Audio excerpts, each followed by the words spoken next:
Good morning to all those who are watching this video. I'm greeting good morning because it is 9 a.m. here in New York City. And welcome to the second edition of my presentation on career development and the little advice I have for you regarding career and job interviews and anything that has to do with your development in the work field. Again, I'm not a professional career advisor. Whatever I'm saying in these videos is going to be based specifically on my own experience as I navigate the job industry. Today, I'll be talking about attending an interview. I will label it part 1 and the preparations that you need to make. Mostly, people waste so much time on how they will look, the shirt they will wear, the shoe they will wear, how they should appear, the ties that they should wear to an interview, so much that they don't even spend time preparing for the interview. I just want to let you know that no company is going to hire you for how beautiful or how handsome you looked when you came in for an interview.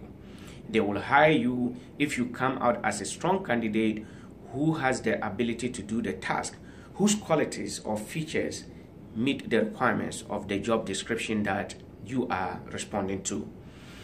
When I was going for my interview with EY, we were asked to wear blue shirts.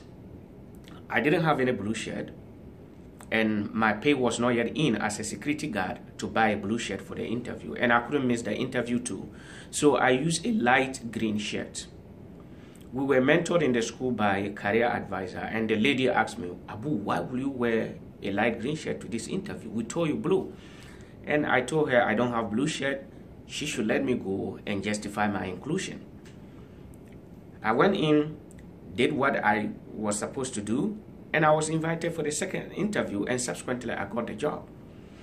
All I'm trying to tell you is that people who sit and interview you don't necessarily look at how you appear. Of course, the way you dress will play some role, but what you say and what you know holds the 90% of whether you will be hired or not. So what should we do to be among the best candidates if we are going for interviews? Number 1, learn more about the company. There is always the possibility that the interviewer is going to ask you why you want to join the company, or why you want to do that particular job, or why you want to be in that specific department within the company. In such instances, your answers to these questions should be on the successes of the business itself, the contribution of the firm to society, the contribution or how the firm serves its customers, the good name the company has built over its life.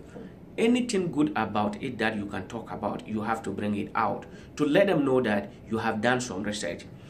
Indeed, if it is a public company or a company that has financials available in public domain, you should research and see their profits, and you can quote some of them. If they are analyst information about them, you can look out for that information and then mention it. If there is some kind of ranking going on and the company has ever been ranked, bring out that ranking to let the one who is interviewing you know that you are not just one of those people who are tired of sitting in the house and need somewhere to fix yourself. You really did some kind of research about the company and you know what you are talking about. The second thing is, companies might ask you, why do you want to move from your current job if you are already working? That is a tough question to answer, and it is sometimes not advisable to give someone a one-piece answer to it.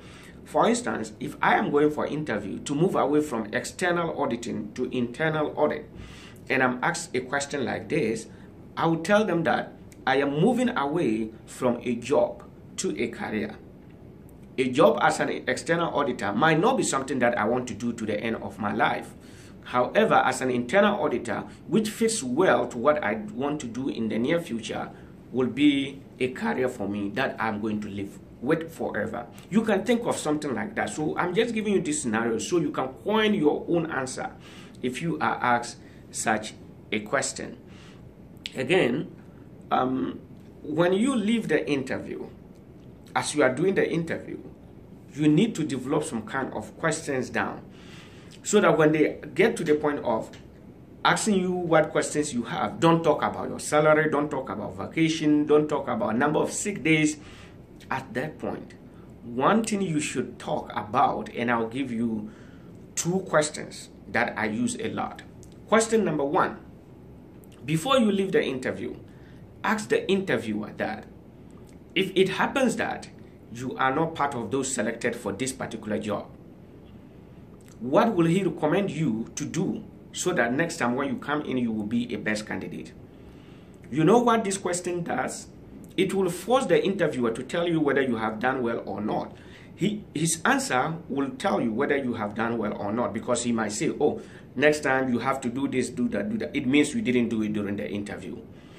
If you have done well, the first statement that will come will be, oh, actually, I haven't seen anything that you don't have, but I'll give you general advice. Then that gives you some kind of hope that you will get the job. Thirdly, it also sends a message to the person that this guy will not stop. He's actually bent on getting this job, so much so that he is even thinking that if he doesn't meet the qualifications right now, he will go and build some kind of skills specifically for this job and come back. This is a candidate that we should be entertaining. Second question that you should ask at your interviews is just asking the one who is interviewing you, if he's in a high hierarchy in the company, you ask him, okay, I know I am optimistic that I will get the chance, or you will give me the opportunity. It doesn't matter whether they will give you or not. So if I should get in here, how do I become you? You ask him, how do you become him? I don't mean you change your name to his name, if maybe changing your name to Sadiq, if I'm the one interviewing, you know. You are just asking, how do you grow in the company to that level that the individual is? And what this question does is, it tells that individual, the interviewer, that, oh, you are bent on staying with the company for a long period of time. Companies want people who will stay with them for a longer period of time. They don't want to be hiring people almost every day. Asking those questions will send signal to your interviewers that this guy knows what he is about. He is willing, dedicated, and determined to be with our company. And not only that, he is willing and determined to be with our company for a very long period of time. One thing you must always do before interviews is to research. If you know employees of a company that you are going to interview with, talk to them. Read about the company, look for their financials, look in the newspapers, Google the company and find more information about it. Go to their website, read a lot, and even read a lot about the one who is going to interview you to know what interests the person and then prepare for him. I will be coming back with the second edition of this interview skills video and what you should say and what you should not say. It is almost time for me to start work, and I'm going to leave you and wish you the best of the week. Be safe, and may God give you the work of your heart desire. Good morning.